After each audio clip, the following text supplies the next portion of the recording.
Hi friends, అందరూ ఎలా ఉన్నారు? ఈ రోజు నేను చెప్పబోయే కథ కూడా ఏరోప్లేన్ మిస్టరీకి సంబంధించింది. 1989 సంవత్సరంలో వీక్లీ వరల్డ్ న్యూస్ అనే ట్యాబ్లెట్లో పబ్లిష్ అయిన ఒక స్టోరీ. 1954 సంవత్సరంలో శాంటియాగో ఏరోప్లేన్స్ ఫ్లైట్ 513 వెస్ట్ జర్నీలోని అచన్ అనే పట్టణం నుంచి బ్రెజిల్లోని పోర్ట్ అలెగ్రే అనే పట్టణానికి బయలుదేరింది. ఈ ప్రయాణం యొక్క సమయం 18 గంటలు. ప్రయాణం మొదలుపెట్టిన విమానం అట్లాంటిక్ సముద్రం వరకు చేరుకున్నాక ఎయిర్ ట్రాఫిక్ కంట్రోల్ తో కనెక్షన్ కట్ అయింది. ఆ తర్వాత విమానం కనిపించకుండా మాయమైపోయింది. అప్పటికి అధికారులు విమానం సముద్రంలోనే క్రాష్ అయి ఉంటుందని భావించి సెర్చ్ చేయడానికి రెస్క్యూ టీంలను పంపించడం జరిగింది. ఎంత వెతికినా ప్లేన్ కానీ ప్లేన్కి సంబంధించిన భాగాలు లేదా ప్రయాణికులు ఆచూకీ తెలియలేదు. అసలు ఆ ఫ్లైట్ కనిపించకుండా ఎక్కడికి మాయమైపోయింది తెలుసుకునే ముందు మన ఛానల్ని ఇంకా ఎవరైతే సబ్స్క్రైబ్ చేయలేదో ప్లీజ్ సబ్స్క్రైబ్ చేసుకోండి.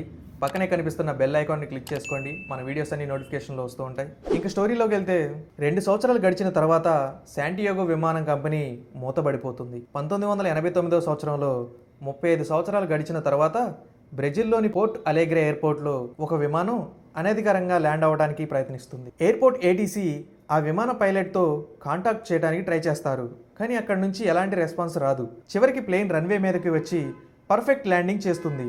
ఈ ఎయిర్పోర్ట్లో ఉన్న సిబ్బంది ఆ ప్లేన్ శాంటియాగో కంపెనీకి చెందిందని గుర్తిస్తారు, కానీ శాంటియాగో కంపెనీ మాత్రం 1556లోనే మూతపడిపోయింది. ఈ ప్లేన్ ఎక్కడి నుంచి వచ్చిందని ఆశ్చర్యపోతారు. అక్కడ ఉన్న కొందరు ఇలాంటి ప్లేన్ 35 సంవత్సరాలకు ముందు మాయమైన విషయాన్ని కూడా చర్చించడం మొదలు పెడతారు. అక్కడున్న అధికారులు ప్లేన్ మంచి కండిషన్లో ఉండటం మరియు ఇంజన్ రన్నింగ్లో ఉండటం గమనించారు. మెల్లగా ప్లేన్ దగ్గరికి వెళ్లి డోర్లు ఓపెన్ చేసి చూడగా అక్కడున్న వారు భయంతో వణికిపోయారు. డోర్ తెరిచి చూసినప్పుడు 88 మంది ప్యాసింజర్లు మరియు 4 సిబ్బంది, మొత్తం 92 మంది అస్థిపంజరాలు తమ తమ సీట్లలో కూర్చొని ఉన్నాయి. సీట్ బెల్ట్ కూడా అలాగే ఉన్నాయి.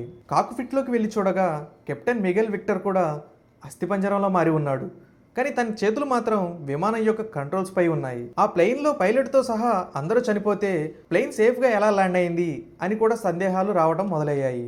35 సంవత్సరాల ముందు ప్రయాణం మొదలుపెట్టిన ఒక ప్లేన్ 35 సంవత్సరాల తర్వాత అదే ఎయిర్పోర్ట్కు ప్రయాణికుల అస్థిపంజరాలతో రావడం ప్రజలను భయాందోళనకు గురిచేస్తుందని తెలిసి బ్రెజిల్ ప్రభుత్వం ఇన్ఫర్మేషన్ లీక్ అవ్వకుండా ఉత్తర్వులు జారీ చేసింది. 35 సంవత్సరాలు ఈ ప్లేన్ ఎక్కడుంది, ఇప్పుడు ఎలా ప్రత్యక్షమైంది, ఒక చనిపోయిన పైలట్ విమానాన్ని ఎలా ల్యాండ్ చేశాడు, వీళ్ళందరి చావు కారణం ఏంటి అనే విషయాలపై ఇన్వెస్టిగేషన్ చేయడం స్టార్ట్ చేశారు. కొన్ని వాదనల ప్రకారం ఈ ప్లేన్ ట్రైన్ ట్రావెల్కు గురైందని చెప్పడం జరిగింది. ఎందుకంటే అంతరిక్షంలోని కొన్ని ప్రాంతంలో టైం చాలా స్లోగా కదులుతుంది. అక్కడ గడిపిన కొన్ని గంటలు భూమిలో కొన్ని సంవత్సరాలకు సమానం.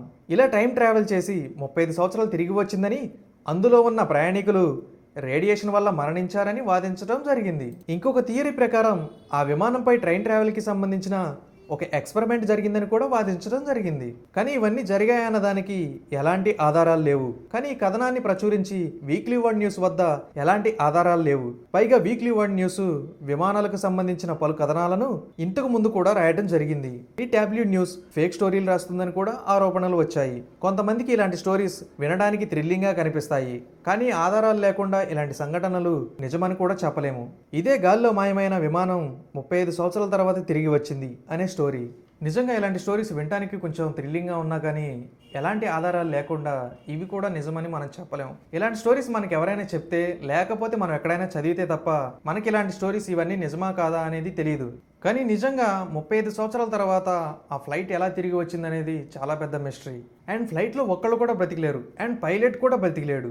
నాకైతే ఈ స్టోరీ విన్నాక ఏదోలాగా అనిపించింది. అండ్ ఈ స్టోరీ మీకు నచ్చిందని నేను అనుకుంటున్నాను. అండ్ ఈ స్టోరీ మీకు ఎలా అనిపించిందో మీరైతే కామెంట్ చేయండి. అంటే ఇది ఫేక్ న్యూస్ అంటారా, లేకపోతే ఇది నిజంగానే జరిగిందంటారా అనేది కామెంట్ చేయండి.